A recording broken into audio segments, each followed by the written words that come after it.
Bueno amigos, ahí estuvimos revisando recién y estábamos viendo acá abajo en el chapón del cubre cárter.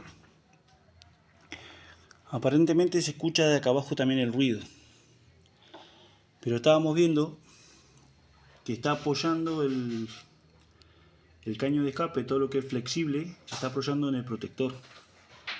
Está como hundido el protector hacia arriba y eso puede ser que genere un ruido cuando el motor va trabajando, porque el escape se va moviendo y va vibrando, así que puede ser eso. Así que ahora lo vamos a sacar y lo vamos a revisar, a ver qué encontramos.